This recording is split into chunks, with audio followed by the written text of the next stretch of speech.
Hello, traveling tea times. Welcome to another flight review. I know it's been a little while. I'm going to get back on a more regular schedule here. But we start off here with the China Airlines lounge on our Singapore Airlines 777-300 business class review.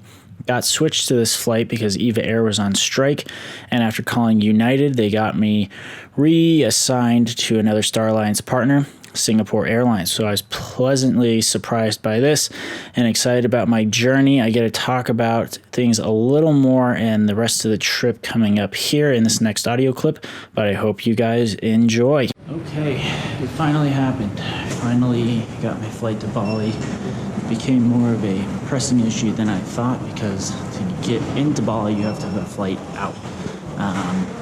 So called EVA Air on call, arm wait for about a half hour.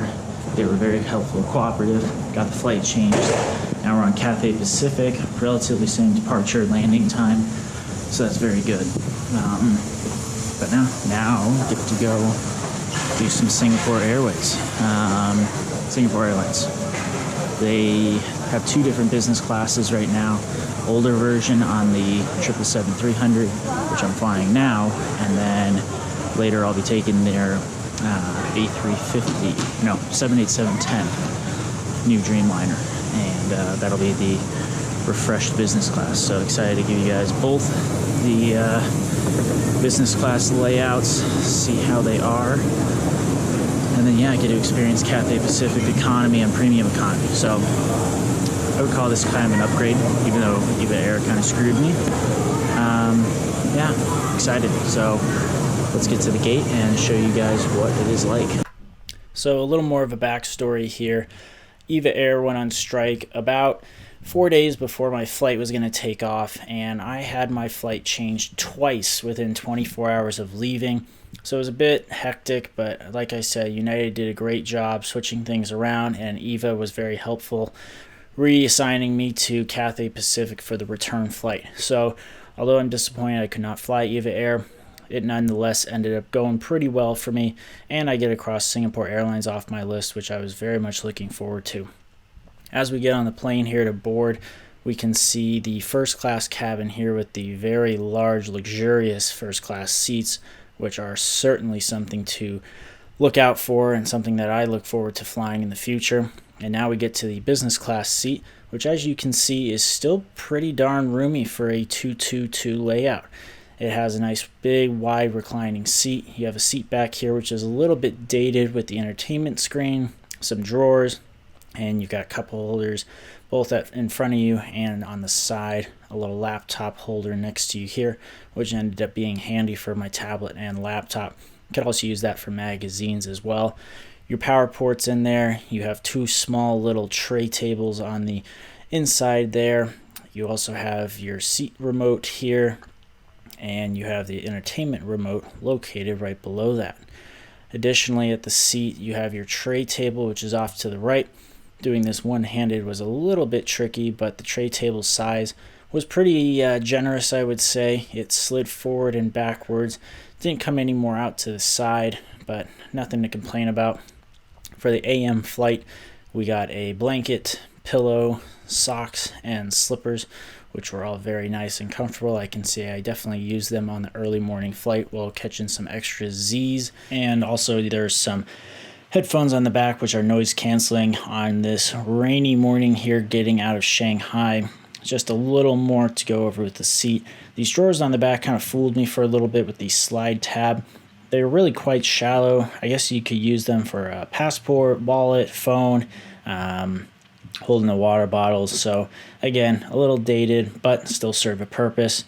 A little pre-flight champagne, which I ended up turning into a mimosa.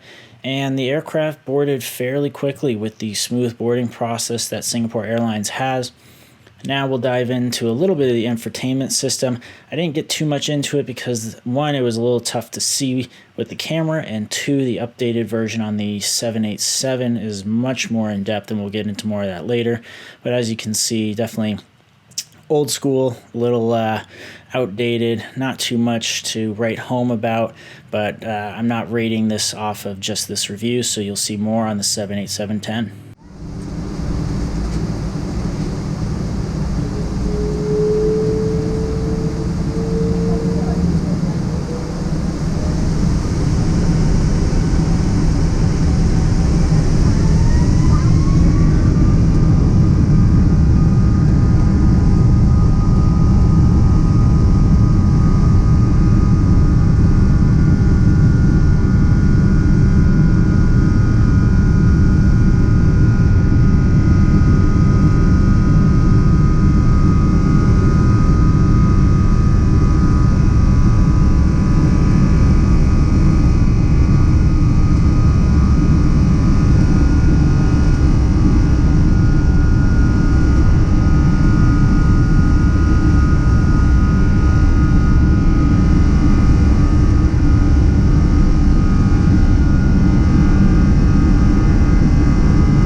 after getting out of Shanghai in some clouds and rain, we eventually peaked up to the blue sky and beautiful view over the wingtip.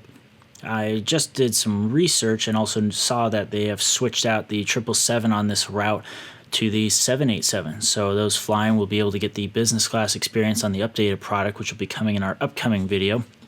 But first we get into the menu here on the 5-hour morning flight. There was multiple courses offered, including the first, which was fresh fruit, a warm croissant, and choice of juice or coffee. As you can see, the presentation was absolutely excellent. The croissant was warm, the fruit was very juicy, and overall a great way to start.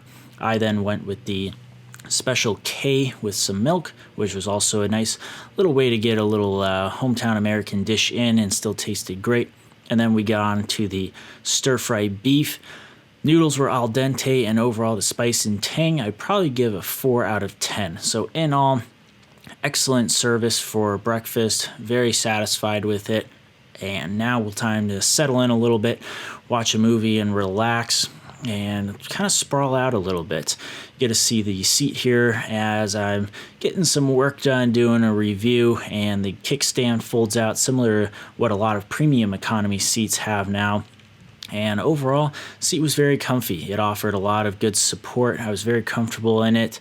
As you can see, my seatmate next to me got plenty of sleep, and there is a sleeper meal option as well if you want to get some sleep in. There's a more succinct type meal where it's basically brought on one platter and served at your timing of choice, and you let the flight attendants know, and they will come back and serve you at that time. And next up, we get a little look at the restroom here. Things look pretty nice. The signature brown and cream leather look is still apparent, very clean, and keeps you refreshed. Here is the full recline of the seat. You can see it almost gets to 180 degrees. I tried to lay down in it and still had plenty of room, so still a comfy option to fly if you're flying on the 777. That has not been updated to the new business class cabin. One of my favorite landings is the landing into Singapore here.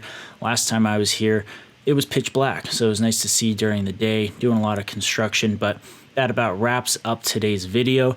Next video will be the updated 787-10 business class product, which is definitely one to watch out for. So I'll be back on a more regular posting schedule here. Look forward to more videos with you guys. Stay tuned on all of our social channels as well. Have a safe trip in the skies, and don't forget to subscribe, like, and share if you enjoyed this video. We're also looking forward to seeing your guys' comments on what you experienced on your Singapore Airlines flight. Did it live up to all of your expectations? I know Singapore has quite the reputation with service in the sky, and on this flight, I believe they knocked it out of the park. So I'd be interested to see if you had a similar experience as well. Make sure to comment below, and if you have anyone who's looking to fly this flight, make sure to send this to them and make sure they can check it out before they use their points or use their precious money on it. We'll catch you next time. Take care.